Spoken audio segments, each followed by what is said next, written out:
New Orleans Saints 7th-round rookie tight end Moliki Madaval has the hardest path to the roster of any of the Saints 2025 draft class. We got all that and a little bit of lagniappe for you on today's episode of Locked On Saints.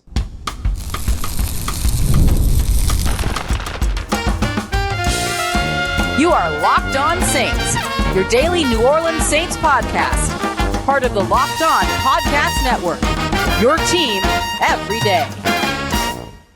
What is good, Who Dat Nation and Who Dat family? I am your host, your friend, Ross Jackson, New Orleans native, your New Orleans Saints expert and credentialed member of the media covering those New Orleans Saints as a Saints beat writer over at LouisianaSports.net. And on today's episode of Locked On Saints, Tyler Shough is top 5 in the NFL going into training camp in Offensive Rookie of the Year odds, what he and other New Orleans Saints need to do to earn some end-of-year awards. We'll also take a look at Kellen Moore's play-action heavy offense and why it complements both of his young passing options. And we're going to kick everything off as we continue on with our Saints draft class evaluations with 7th round tight end Moliki Madaval, who in my opinion has the toughest path to the roster as any of the New Orleans Saints drafted rookie class. We appreciate you very much, whether it's your first time or your next time, being here with us this time, making us your first listen, and being it every day or here on the show, which is a proud part of the Locked On Podcast Network,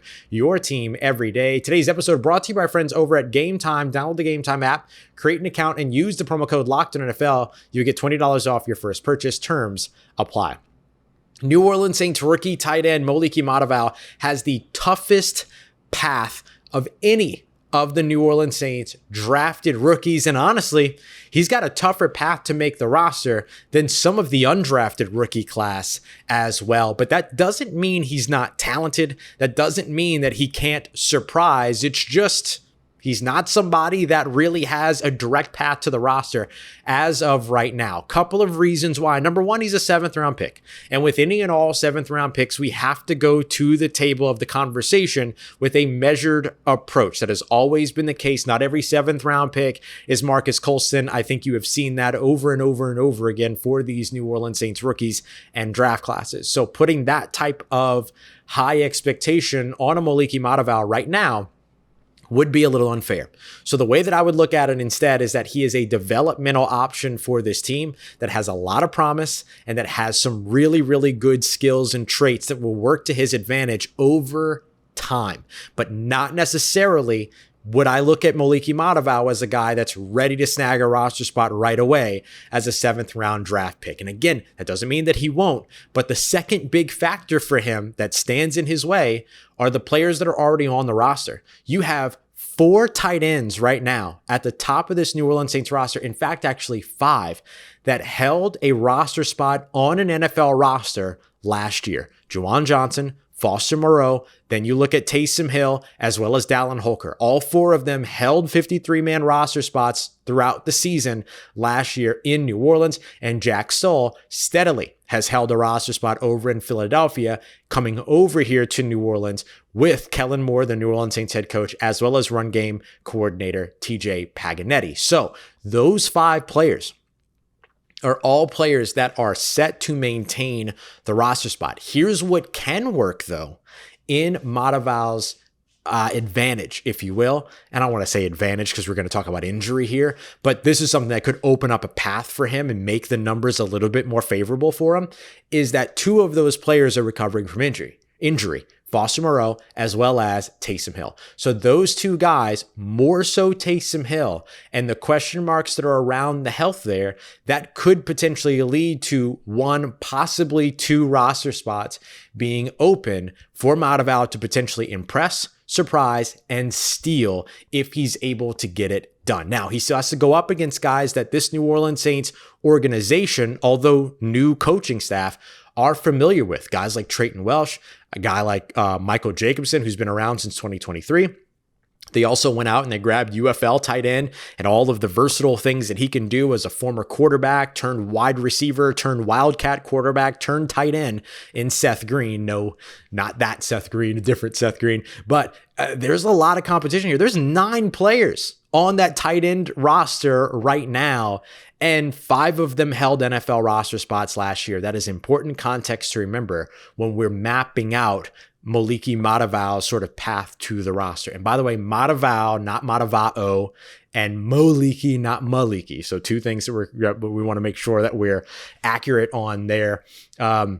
And so as we look at what it is that Madaval does bring, though, what could put him in position to potentially either steal a roster spot or get a practice squad spot and continue to develop, which might be the best path forward for him in terms of becoming the most impactful pro that he can with his tool set. At 6'6", 263 pounds, and with a basketball background, red zone opportunity immediately comes to mind when it comes to Madaval. And we watched his development as a pass catcher year after year after year. Started off his career over with the Oregon Ducks. During that time was utilized more as a blocker. But then once he transferred over to UCLA, you really sort of saw him explode on the scene at that point. 28 anybody? 283 receiving yards in 2023. That was after 134 the year before that and just 75 the year before that, but 283 receiving yards along with 2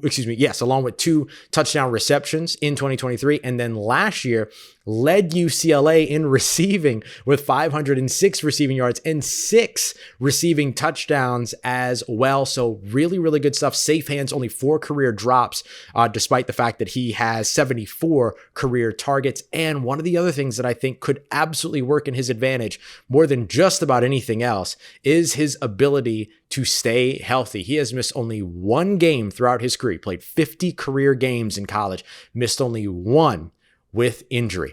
And so when you're talking about a guy that can be a developmental prospect who has proven at that 6'6", 263 pound frame to be an aggressive and willing blocker, to be a guy that is also brings a lot of physicality to the catch point, that runs smooth routes, not much of a threat with the ball in his hands, but does play physically with that big size that he has. So you think about all of those pieces, plus the fact that he's able to stay healthy, him landing a practice squad spot, focusing on his development and focusing on his growth, both as a blocker and as a pass catcher while staying available, could be one of the most important things and in easiest ways for him to maximize what his future looks like in the league. So that's what I'm going to be looking for when it comes to Moliki Madaval.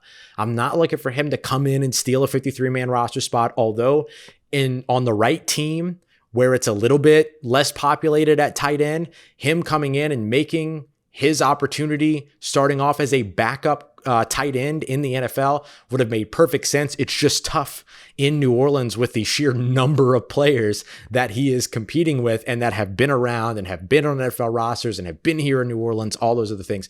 It's going to be a little bit challenging for him to do that, but him stealing a practice squad spot and continuing to grow and develop, Saints putting that kind of work in like they've done with Michael Jacobson over the course of the past few years, but somebody that this coaching staff drafted, a guy that was projected as a 5th round tight end 11 by Dane Brugler.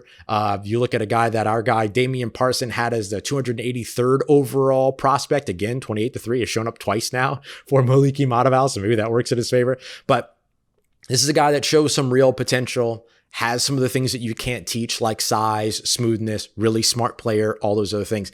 The big question is, how quickly can he grab a roster spot and what's his path to get there? For the Saints, that might be through the practice squad. So somebody to watch over the course of the next few years, but when he was averaging 20.21 yards per carry 2 years ago, 12.34 yards last year per catch, just last year. Excellent stuff in terms of what it is that he could do as a seam stretcher, as somebody that can run those over routes out of that Y inline formation. You can see where the potential is for him, but I think developing him is going to be the right way to go so that you can really maximize what he can become in the NFL a year or 2 down the road. So we'll see where things go, but not the most immediate path for Moliki Madaval. Coming up next, the New Orleans Saints head coach Kellen Moore is bringing a play-action heavy offense to New Orleans again, and that's going to be really, really good for his 2 young quarterback options. We got that coming up for you next as we continue on with today's episode of Locked On Saints, part of Locked On Podcast Network, your team every day.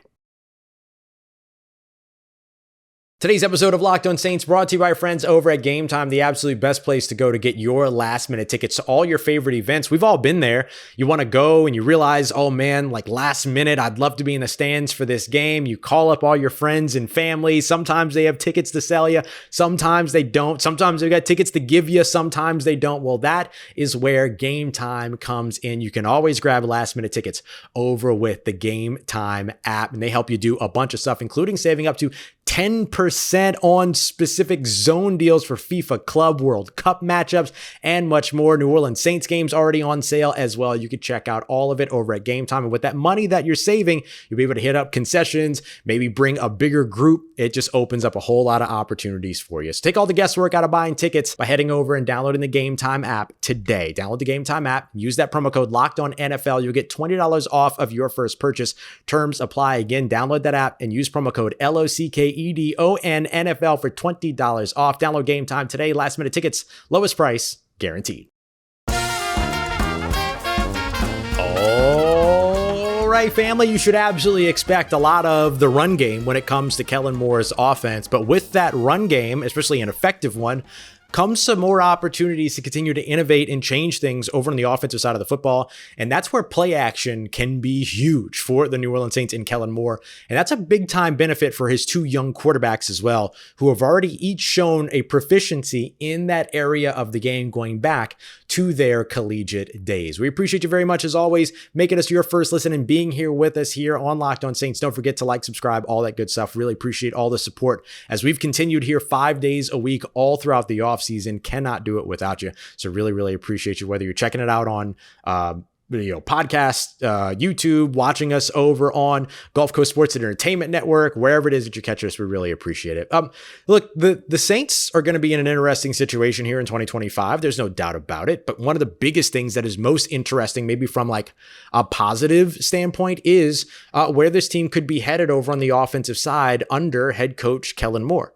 The Saints took a big move to modernize their offense in 2024 by bringing in Klint Kubiak to be their offensive coordinator and kind of pursuing that Shanahan, Kubiak, wide zone offense, or at least Klint Kubiak's version of it. And for the first 2 weeks of the season, it was excellent. You had a guy that was a top offensive play caller in the NFL for a little while. Everybody was talking about him potentially getting a head coaching job and also stuff, which I never really felt like Klint Kubiak really has the personality to be a head coach. But as you know, an offensive guru mastermind guy, absolutely, right? And so there was all that conversation early on. You had a really good defensive play caller early on in the season as well. And then everything just kind of sunk after a little while, right? 7-game losing streak, head coach gets fired, injuries, all this stuff, so on and so forth.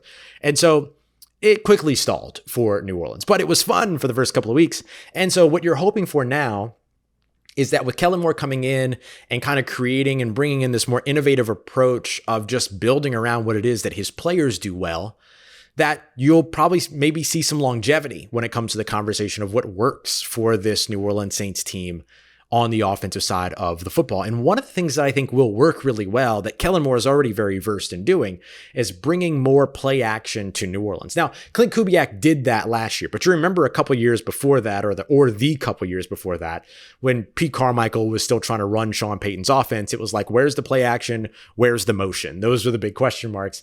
And then you saw more play action and motion last year, but I do think that there's something to be said about consistency of the attack in 2025 under Kellen Moore. So what I did was that I went back and I looked at every year of Kellen Moore as a play caller to find out his top quarterback, right? Just going through the starting quarterback, the guy that he prepared with during training camp and installed the system with, looked at the percentages of play action dropbacks for those quarterbacks. And so what I found was that about 25% was the floor. Technically, 25.9% was the lowest. That was last year with Jalen Hurts and the Philadelphia Eagles, but effectively 25%. The highest percentage being Dak Prescott twice, 27.9% back in 2020, 27.2% back in 2022. But whether it was 4 years of Dak Prescott as the starting quarterback, there was a year where Andy Dalton got mixed in and it was a lower percentage, it was around like 18%. But again, you were running your Andy Dalton version of the offense, not the version of the offense that you installed during training camp during that time.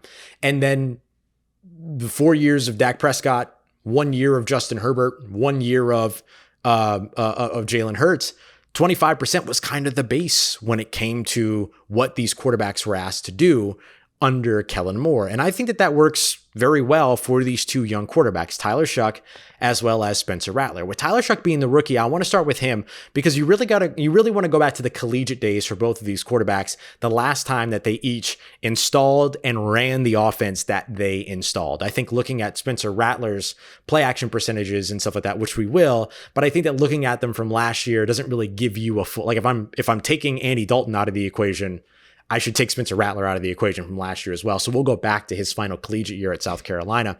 And I think you're going to see positive things from both of these guys. First of all, I will start by saying Tyler Shough ran a boatload of play action during his final year at Louisville. 44.1%, 187 total snaps were with play action of his dropbacks, were with play action in the passing game. That's major. That's massive. I completed 63.1% of those passes for 1,554 yards, 12 passing touchdowns, and just one interception while running those concepts. So he was very proficient in that area. And a lot of his incompletions, 21 of them, in fact, were also throwaways. And so those were really moments to where he did the thing that you're supposed to do when you run play action.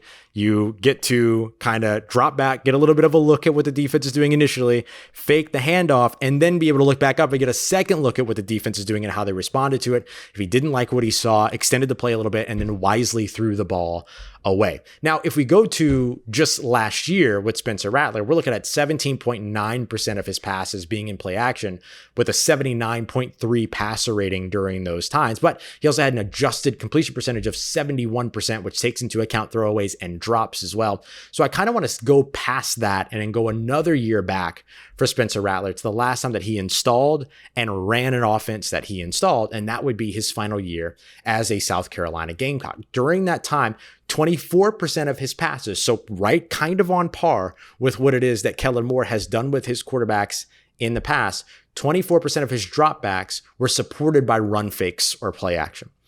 He completed 79.4% of those passes, 7 touchdown strikes as well as 2 interceptions, and a 122.8 passer rating with just over 1,000 yards, 1,081 yards. So I think both of these quarterbacks have shown you a propensity and proclivity in being able to run this play action.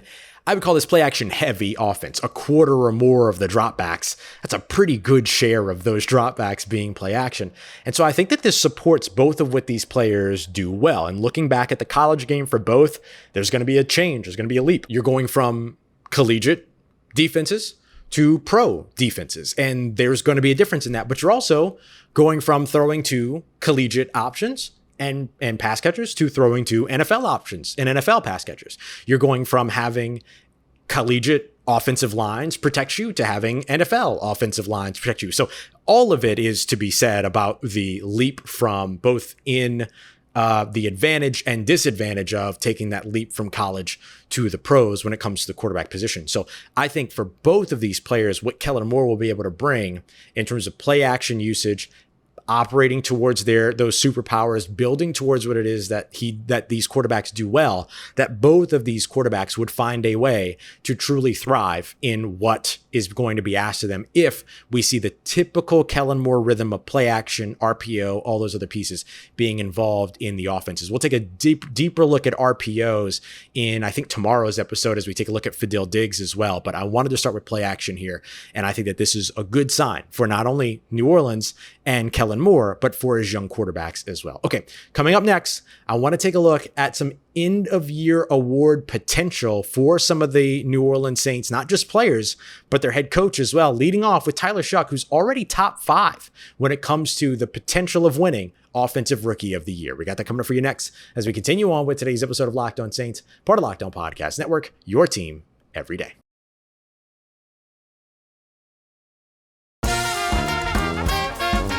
Let's get it, Who Dat Nation. Tyler Shough right now is top 5 when it comes to odds to become the 2025 Offensive Rookie of the Year. Now, there's 2 reasons why he is so firmly positioned at the top of that conversation. We'll take a look at that, but I also want to take a look at some of the other end-of-year awards that some New Orleans Saints are in consideration for, not only just players, but also head coach Kellen Moore, right? Coach of the year. So let's take a look at a couple of these things. I wanted to start off with Tyler Shough because quarterback and very interesting, right? So 5th best odds right now at plus 1,200. So that's pretty good, pretty solid options, or pretty solid odds for him. The number 1 guy, Las Vegas Raiders running back Ashton Jeanty, deservedly so, plus 270. You've got another quarterback that's up ahead of Tyler Shough right now at plus 300 with Cam Ward with the Tennessee Titans. And then you have another couple of guys at plus 900, plus 1,000 respectively with Jacksonville Jaguars all-around guy Travis Hunter, who is personally my favorite outside of Ashton Jeanty, or a quarterback, of course, to win the Offensive Player of the Year award. But Travis Hunter is really interesting because what if he has a better year on defense than he has on offense? I don't know. It's going to be really interesting to see kind of how that works out. But then on top of that, Teteroa McMillan as well at plus 1,000 for the Carolina Panthers. But then right there at number 5, overall, in terms of odds before training camp starts, right, this early, is Tyler Shough, New Orleans Saints quarterback. Now, 2 reasons why. Number 1, he's a quarterback. And any offensive, really any award or end of year award for which a quarterback is eligible, Offensive Rookie of the Year, Offensive Player of the Year, MVP, of course, Comeback Player of the Year. Like, if you're a quarterback, you're going to get the best odds, probably, or really good odds to become that player, because that's just the way that the NFL goes, right? Every award that a quarterback is eligible, for which a quarterback is eligible, is eventually at some point a quarterback award. We're seeing it more and more and more. And so, and it's been the case with MVP.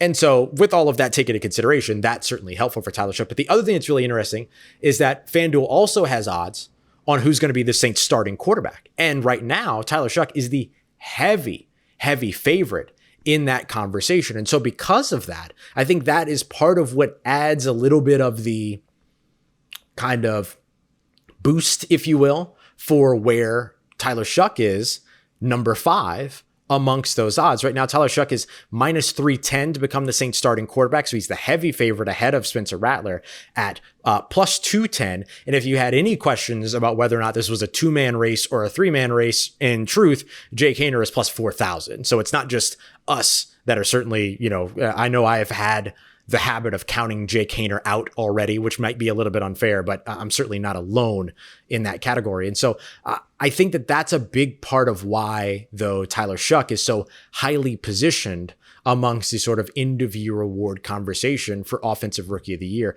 5th best odds right now. And I think those odds are only going to get better for him if he truly becomes the starting quarterback week 1, like FanDuel kind of says is what they favor. So definitely an interesting one there, plus 1,200, pretty nice flyer maybe to take on that one, to potentially walk away with something. Coach of the Year is also very interesting. Kellen Moore is tied for 18th right now, tied for number 18 on those odds at plus 3,000. He is tied with a group of head coaches that includes Raheem Morris from across the division with the Atlanta Falcons, Mike Tomlin, of course, with the Pittsburgh Steelers, Brian Daboll with the New York Giants, who also won in 2022, and then Mike McDaniel with the Miami Dolphins, where things haven't really gone the way that any of us expected when it came to Mike McDaniel and what that Miami Dolphins team could be. So that's kind of the place where Kellen Moore is being projected right now. Now, as far as I can tell from my research, no Coach of the Year has won the Coach of the Year award with a rookie starting quarterback in the NFL's history since they started giving out that award in the 1950s in terms of the AP Coach of the Year award, not publication, but the APs. And so with that being considered, like, history tells us that if Tyler Shough becomes the starting quarterback, which FanDuel has heavily favored, that kind of potentially hurts Kellen Moore's opportunity to become Coach of the Year. Now, do I think that Kellen Moore cares about that? No, Kellen Moore wants to win games and all these other things, but it is an interesting one. And look, Tyler Shough, you get 1 year to win Offensive Rookie of the Year. Coach of the Year, Kellen Moore's got his entire head coaching career that's ahead of him to potentially win that award. But obviously, people are always making these sort of Sean Payton, Kellen Moore connections. And Sean Payton, of course, 2006 Coach of the Year with the New Orleans Saints. Now, he did that with a first-time New Orleans Saints quarterback in Drew Brees, but not with a rookie quarterback. And so that would be something to where, let's say Kellen Moore becomes coach of the year and Tyler Shough wins the starting job, then that would be a first in the NFL, as far as I can tell, from, winning that award with a rookie quarterback. So pretty big highlight there. You've got really, really, really long odds for Alvin Kamara as Offensive Player of the Year at 15,000. Of course, Saquon Barkley right now leads that. Now, Saquon Barkley, 2005 rushing yards, got him there last year. Could Kellen Moore help Alvin Kamara get to an Offensive Player of the Year award? Sure, maybe, but right now, very, very, very long odds right now, and I certainly wouldn't be running to put any money on that at the moment. Comeback Player of the Year is the next one where you have the best odds for a Saints player. Chris Olave plus 6,000. You've got some very, very long odds when it comes to Rashid Shaheed at plus 12,000 and Taysom Hill at plus 21,000. So those are extremely long odds. But Chris Olave, about twice as unlikely, if you will, to win Comeback Player of the Year based on these odds than Kellen Moore is to become Coach of the Year. So it's kind of the relationship that I'd look at with those two things. And I think a big reason why is that you've got two quarterbacks that are going to be eligible for Comeback Player of the Year next year in Dak Prescott as well as Trevor Lawrence with Jacksonville as well. No Protector of the Year. Remember, Protector of the Year is happening for the first time. It'll go to the best offensive lineman. Probably going to go to a left tackle, more than likely. But hard not to imagine, if he stays healthy, Erik McCoy not being in that conversation at some point during this time. So there you go. There's a bunch of different ones for you there for where the Saints could potentially see some end-of-year awards in 2025. All right, coming up in tomorrow's episode, we'll take a deeper look at Fadil Diggs and his opportunity that's ahead of him, as well as take a look at RPOs and how they can help the New Orleans Saints offense. We appreciate you very much, as always, making this a part of your day, part of your routine, for saying yes to me on the show. If you see me, please say hi. If you need anything else around your New Orleans Saints in between these episodes, make sure you follow me on your favorite social media at Ross Jackson, NOLA. Hit me up. Let me know how the family's doing. Let me know how you're living. Let me know how you're momming them. And trust you, that nation. I'll holla at you.